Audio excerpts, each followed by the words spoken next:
ہے، اور اللہ رب العزت نے چونکہ پیغمبر صلی اللہ علیہ وسلم کی ذات کی مدد کو بھی امت کی ذمہ داری قرار دیا، حضرات صحابہ نے اس ذمہ داری کو بھی احسن طور پہ ادا کر کے ہمارے لیے کامل نمونہ چھوڑا ہے۔ غزوہ بدر کا موقع ہے، جب رسول اللہ صلی اللہ علیہ وسلم کو اطلاع ملی ابو سفیان کے قافلے کی، وہ قافلہ تو بچ کے نکل گیا، ابو جہل کے لشکر کی آمد کی اطلاع ملی تو رسول اللہ صلی اللہ علیہ وسلم نے حضرات صحابہ سے مشورہ کیا۔ سیدنا ابوبکر صدیق رضی اللہ تعالیٰ عنہ اٹھے، اپنی مدد نصرت کا یقین دلایا۔ رسول اللہ صلی اللہ علیہ وسلم نے خاموشی اختیار کی، مقصود کچھ اور تھا۔ سیدنا عمر اٹھے، انہوں نے رسول اللہ صلی اللہ علیہ وسلم کی امداد اور نصرت کا یقین دلایا، رسول اللہ نے اس سے بھی اعراض کیا، مقصود کچھ اور تھا۔ تو حضرت سعد ابن عبادہ رضی اللہ تعالی عنہ انصاری صحابی سمجھ گئے، فرمایا ایانا ترید یا رسول اللہ، یا رسول اللہ شاید آپ کی مراد ہم انصار ہیں کہ ہم نے آپ کو یہاں پناہ دی ہے کہ اس جنگ کے موقع پہ ہم آپ کے ساتھ کھڑے ہوں گے یا نہیں؟ تو کہنے لگے ہم بنی اسرائیل کی طرح نہیں کہیں گے، فَاذْهَبْ أَنْتَ وَرَبُّكَ فَقَاتِلَا إِنَّا هَاهُنَا قَاعِدُونَ کہ جب انہوں نے موسیٰ علیہ السلام سے کہا تو اور تیرا رب ہی جا کے لڑو، ہم تو یہی بیٹھے ہیں، لَوْ سِرْتَ بِنَا إِلَى بَرْقِ الْغِمَادِ لَسِرْنَا مَعَكَ اگر آپ یہاں سے دور دراز کی مسافت پہ برق الغماد نامی علاقے کی طرف بھی ہمیں جنگی مہم پہ روانہ کریں گے، ہم آپ کے ساتھ جائیں گے۔ ایک اور انصاری صحابی کھڑے ہوئے، سعد ابن معاذ رضی اللہ تعالیٰ عنہ، کہنے لگے لو خذت بنا البحر لخذناہ معک، اے اللہ کے پیغمبر آپ حکم دیں، اگر آپ گھوڑے سمندر میں دوڑانے کا حکم دیں گے تو ہم اس سے بھی پیچھے نہیں ہٹیں گے، اس سے بھی پیچھے نہیں ہٹیں گے۔ تو حضرات انصار صحابہ نے اور دیگر صحابہ نے رسول اللہ صلی اللہ علیہ وسلم کی ذات کی نصرت کا بھی حق ادا کر کے دکھایا۔ حضرت سعد ابن ابی وقاص رضی اللہ تعالیٰ عنہ کہتے ہیں کہ اللہ نے تو پیغمبر صلی اللہ علیہ وسلم کی مدد کی ہی، میں بدر کے دن میں نے دیکھا کہ رسول اللہ صلی اللہ علیہ وسلم کے دائیں بائیں دو گھڑ سوار تھے جو آپ کا بھرپور طریقے سے دفاع کر رہے تھے، اور میں نہیں جانتا تھا وہ کون تھے، اور بعد میں رسول اللہ صلی اللہ علیہ وسلم نے بتلایا کہ یہ جبریل اور میکائیل تھے جنہیں اللہ نے میری نصرت اور حمایت کے لیے اتارا تھا۔ صحیح بخاری ہی کی ایک روایت میں کہ ایک دفعہ ابو جہل نے رسول اللہ صلی اللہ علیہ وسلم کو اذیت پہنچانے کا، تکلیف دینے کا ارادہ کیا، بری نیت سے رسول اللہ صلی اللہ علیہ وسلم کی طرف بڑھا تو اچانک جو ہے اپنے منہ پہ ہاتھ رکھ کے پیچھے کو پلٹا اور کہنے لگا ان بینی و بینہ لخندقا کہ میرے اور ان کے درمیان تو آپ کی یہ خندق ہے، کھائی ہے۔ اور رسول اللہ صلی اللہ علیہ وسلم نے فرمایا اگر یہ میری بری نیت سے جو ہے وہ میری طرف بڑھتا اور مجھ پہ حملہ آور ہوتا لَأَخَذَتْهُ الْمَلَائِكَةُ عُضْوًا عُضْوًا فرشتے جو ہے اس کے ٹکڑے ٹکڑے کر دیتے۔ تو یہ اللہ رب العزت کی نصرت، لیکن حضرات صحابہ نے بھی اس شرعی فریضہ کو نبھا کے ہمارے لیے کامل نمونہ چھوڑا۔ حضرت صفیہ رضی اللہ تعالی عنہ یہودی سردار تھی، حیی ابن اخطب کی بیٹی تھی، باپ بھی بھائی بھی اور خاوند بھی رسول اللہ سے لڑتے ہوئے مارا گیا۔ رسول اللہ صلی اللہ علیہ وسلم کے بعد جب باندی بن کے آئیں،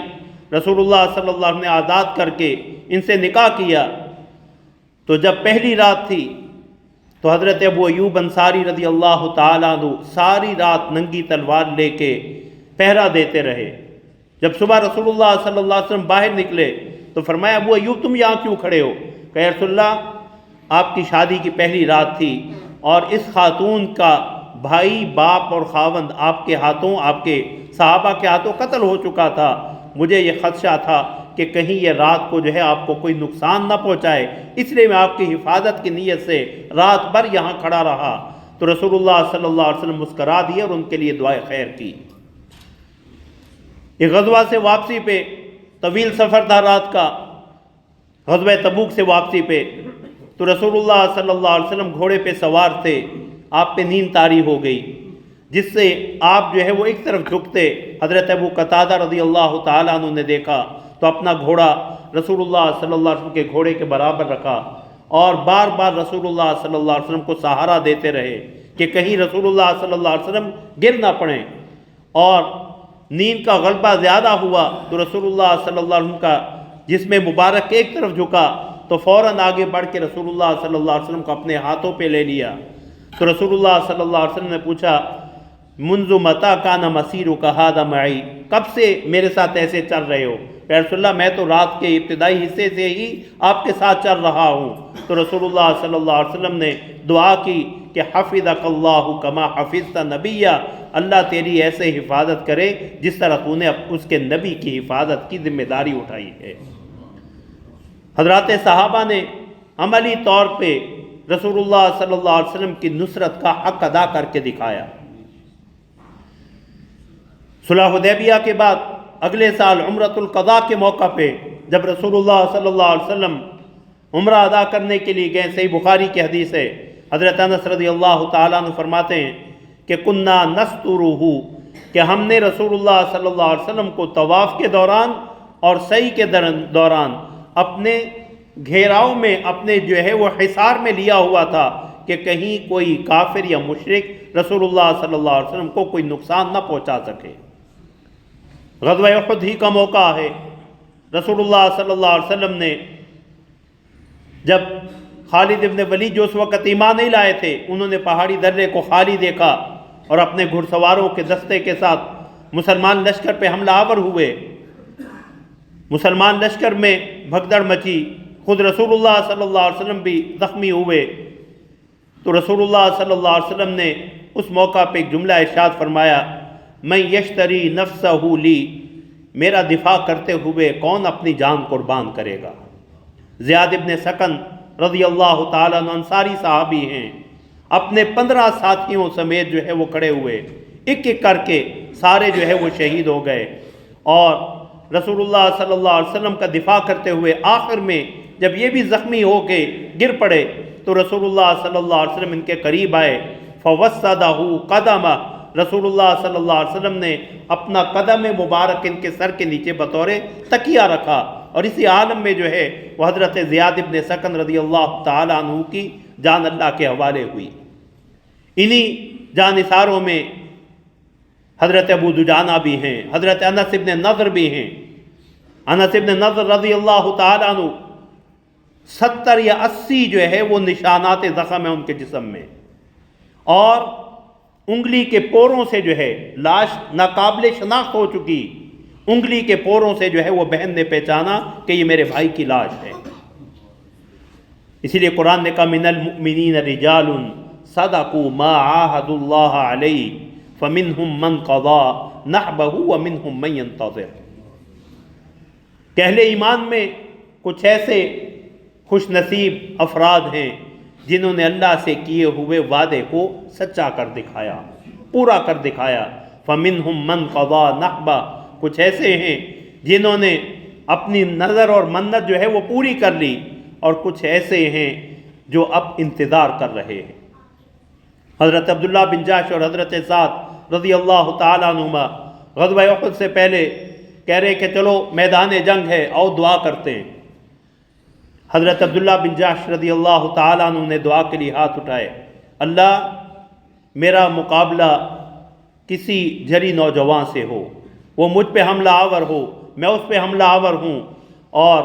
ایک دوسرے کا مقابلہ کرتے ہوئے بالآخر وہ مجھ پہ ایسا کاری وار کرے کہ میں تیری راہ میں جام شہادت نوش کر لوں۔ حضرت سعد ابن ابی وقاص نے اپنے صحابی بھائی کی دعا پہ آمین کہا۔ حضرت عبداللہ بن جاش رضی اللہ تعالیٰ عنہ کے ایسے ہی شہادت ہوئی۔ حضرت سعد نے فتح کی دعا مانگی کہ اللہ میرا مقابلہ بھی کسی کمزور سے نہ پڑے، طاقتور دشمن سے، لیکن تو اپنی قدرت سے مجھے فتح عطا فرما دینا۔ حضرت عبداللہ نے ان کی دعا پہ آمین کی۔ یہ صحابہ کا جذبہ نصرت تھا رسول اللہ صلی اللہ علیہ وسلم کی ذات کے دفاع کا، کہ انہوں نے کس طور پہ جو ہے وہ رسول اللہ صلی اللہ علیہ وسلم کا دفاع جو ہے وہ آپ کی ذات کا دفاع کیا۔ حضرت عمیر ابن عدی رضی اللہ تعالیٰ عنہ رسول اللہ صلی اللہ علیہ وسلم کے ایک جانثار صحابی، ان کے قبیلہ کی ایک خاتون نے رسول اللہ صلی اللہ علیہ وسلم کی توہین میں کچھ اشعار کہے تو رسول اللہ صلی اللہ علیہ وسلم نے فرمایا اس کے شر سے مجھے کون نجات دلائے گا؟ تو حضرت عمیر ابن عدی رضی اللہ تعالیٰ عنہ اس وقت دوران سفر رسول اللہ صلی اللہ علیہ وسلم کے ساتھ ایک غزوہ سے ہی واپس آ رہے تھے، تو منت مان لی، علی للہ علیہ نذر، کہ اللہ کے نام کی میں یہ منت مانتا ہوں کہ اگر میں بخیر و عافیت مدینہ منورہ پہنچا تو اس خاتون کے جو ہے وہ شر سے رسول اللہ کو نجات دلا دوں گا۔ اپنے قبیلے کی اس خاتون کو آئے واصل جہنم کیا اور آ کے رسول اللہ صلی اللہ علیہ وسلم کو بتلایا کہ اللہ کے پیغمبر آپ کی شان میں گستاخی کرنے والی خاتون کا میں نے سر قلم کر دیا۔ پھر اپنے قبیلے میں گئے اور اس کے گھر والے اس کی تدفین میں مصروف تھے، انہوں نے انہیں غصے سے دیکھا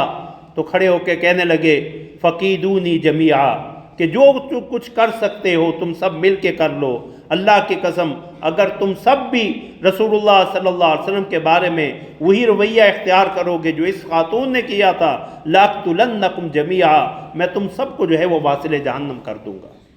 تو رسول اللہ صلی اللہ علیہ وسلم نے فرمایا کہ انظروا الی من نصر اللہ بہ نبیہ بالغیب، اس خوش نصیب کو دیکھو جس کے ذریعے اللہ نے اپنے نبی کی غائبانہ مدد کی ہے۔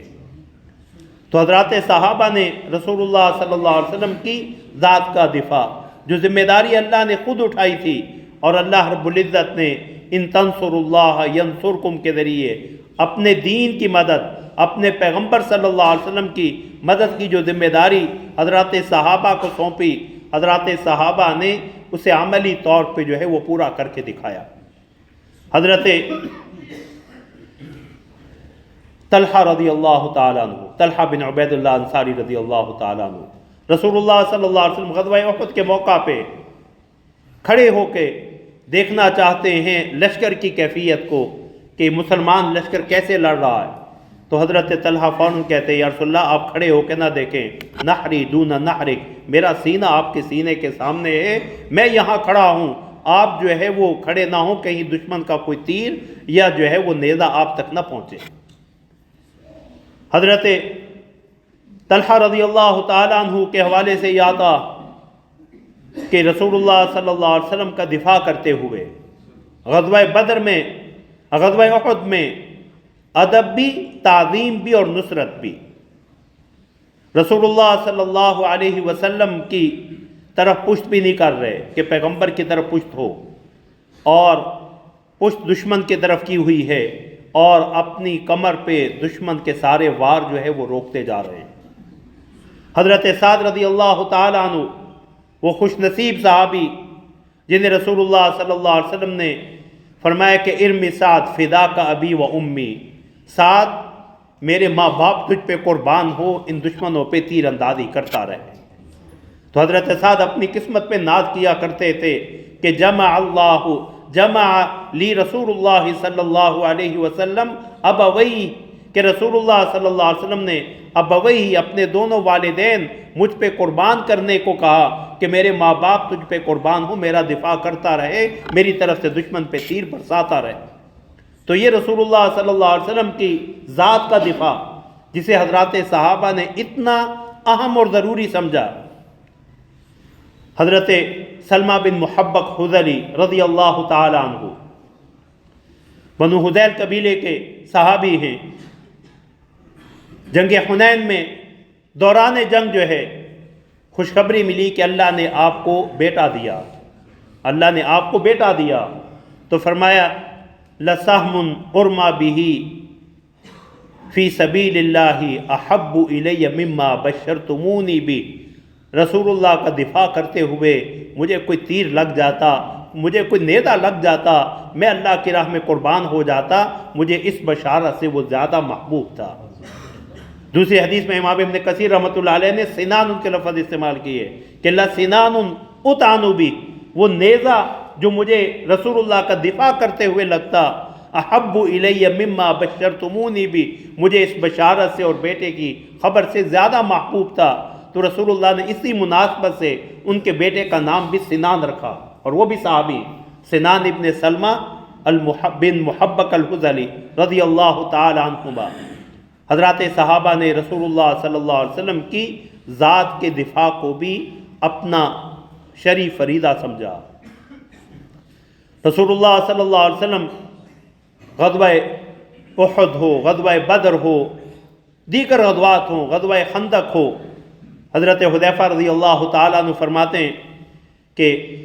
غزوہ خندق کے موقع پہ رسول اللہ صلی اللہ علیہ وسلم نے فرمایا کہ کون ہے جو دشمن کی خبر لے کے آئے گا؟ سخت سردیوں کی رات، اور فرمایا کسی میں ہمت نہیں پڑ رہی تھی کہ وہ جو ہے وہ جائے اور پھر دشمن کے لشکر میں جا کے جو ہے اپنی جان کو خطروں میں ڈالنا۔ تو رسول اللہ کی نظر اپنے جانثار صحابی حضرت حذیفہ پہ پڑی۔ رسول اللہ نے فرمایا کم یا حذیفہ، حذیفہ جاؤ تم یہ خبر لے کے آؤ۔ حضرت حذیفہ کہتے میرے دل کی کیفیت یہ تھی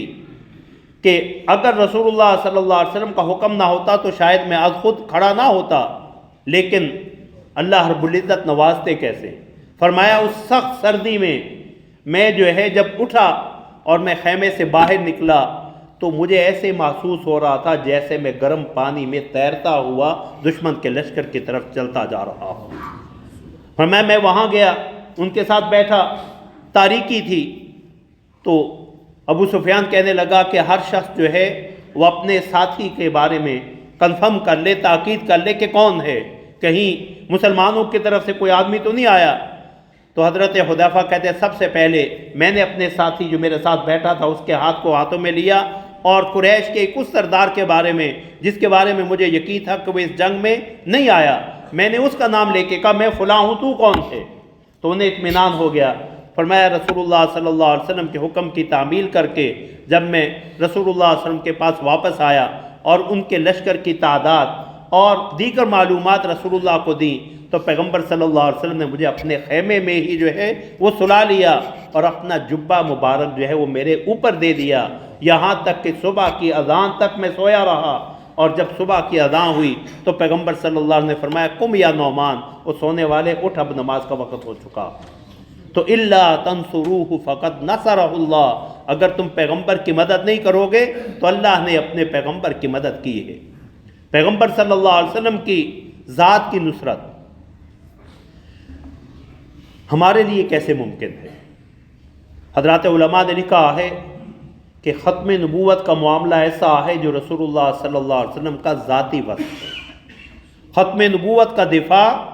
رسول اللہ صلی اللہ علیہ وسلم کی ذات کا دفاع ہے، اور یہ اس قدر اہم معاملہ کہ سارے دین کی بنیاد جو ہے وہ اس پہ کھڑی ہے۔ پیغمبر صلی اللہ علیہ وسلم کی ختم نبوت، آپ کا سابقہ شریعتوں کا مصدق ہونا اور آخری نبی ہونا، یہ رسول اللہ صلی اللہ علیہ وسلم کا وہ امتیازی وصف ہے کہ اس کا دفاع اور اس کے لیے اپنی توانائیاں صرف کرنا، اس مشن کو لے کے چلنا، یہ رسول اللہ صلی اللہ علیہ وسلم کے ذات کا دفاع ہے، کیونکہ اس کا تعلق رسول اللہ صلی اللہ علیہ وسلم کے ذاتی اوصاف کے ساتھ ہے۔ تو حضرات صحابہ نے رسول اللہ صلی اللہ علیہ وسلم کے دفاع کا حق ادا کر کے دکھایا۔ سیدنا حمزہ ہوں، کس کس صحابی کا نام لیا جائے، حضرت حمزہ ہوں، اللہ اکبر، دشمن نے جنہیں بعد میں اللہ نے توفیق ہے، یہ بھی اللہ کے فیصلے ہیں، وحشی بن حرب نیزہ مارا، برچھی ماری، جس سے شہید ہوئے، اور رسول اللہ صلی اللہ علیہ وسلم کی طبیعت پہ بڑی گرانی۔ حضرت حمزہ کے اہل و عیال مکہ مکرمہ میں تھے، اور یہاں رسول اللہ صلی اللہ علیہ وسلم کی صدمے کی وجہ سے پیغمبر صلی اللہ علیہ وسلم کی زبان سے ایک جملہ نکلا کہ قلت بواکی، میرے حمزہ کو تو آج رونے والا بھی کوئی نہیں ہے۔ حضرات صحابہ نے سنا، انصاری صحابہ نے، تقریباً ہر گھر میں 70 کے قریب جو ہے وہ شہادتیں تھیں، اسی قدر جو ہے وہ زخمی تھے، ہر گھر میں کوئی زخمی یا شہید پڑا تھا۔ انصار نے اور مہاجرین نے جو ہے یہ آواز سنی تو اپنے اپنے گھروں میں کہا پہلے اپنی میتیں چھوڑو، جا کے پہلے پیغمبر کی تعزیت کر کے آؤ، پہلے پیغمبر کو جو ہے وہ حوصلہ دے کے آؤ۔ یہ دین کی وہ نصرت پیغمبر صلی اللہ علیہ وسلم کی ذات کی نصرت ہے جو اللہ رب العزت نے وَنَصَرُوا فَالَّذِينَ آمَنُوا بِهِ وَعَزَّرُوهُ وَنَصَرُوا، جو آپ پہ ایمان لائیں، آپ کی تعظیم و توقیر کریں، آپ کا ساتھ دیں اور آپ کی مدد کریں۔ جس مدد کی ذمہ داری اللہ نے خود اٹھائی اور اپنے اہل ایمان بندوں پہ لازم بھی قرار دیا. اللہ نے پیغمبر کے دفاع سے دستبردار ہونا منافقین کا وصف قرآن میں بیان کیا. ما کان لأہل المدینۃ ومن حولهم من الاعراب ان یتخلفوا عن رسول اللہ ولا یرغبوا بانفسهم عن نفسه، کہ اہل مدینہ کو اور اس کے ارد گرد جو رہنے والے دیہاتی ہیں ان کے لیے کسی طور یہ مناسب نہیں کہ پیغمبر صلی اللہ علیہ وسلم تو میدان جنگ میں ہوں اور یہ پیچھے رہ جائیں. ولا يرغبوا بانفسهم عن نفسه، اور نہ جو ہے یہ اپنے رسول اللہ کی ذات سے زیادہ اپنی ذات کو جو ہے وہ فوقیت اور ترجیح دیں. تو پیغمبر صلی اللہ علیہ وسلم کی نصرت کا پہلا پہلو جو ہے رسول اللہ صلی اللہ علیہ وسلم کی ذات کی نصرت ہے. اللہ ہمیں اس حوالے سے بھی اپنی ذمہ داریوں کا احساس نصیب فرمائے. اللہ رب العزت کی توفیق شامل حال رہی تو انشاءاللہ اگلے جمعہ رسول اللہ صلی اللہ علیہ وسلم کے دین کی نصرت، آپ کے منصب کی نسبت کے حوالے سے گفتگو ہوگی. اللہ ہمیں عمل کی توفیق عطا فرمائے.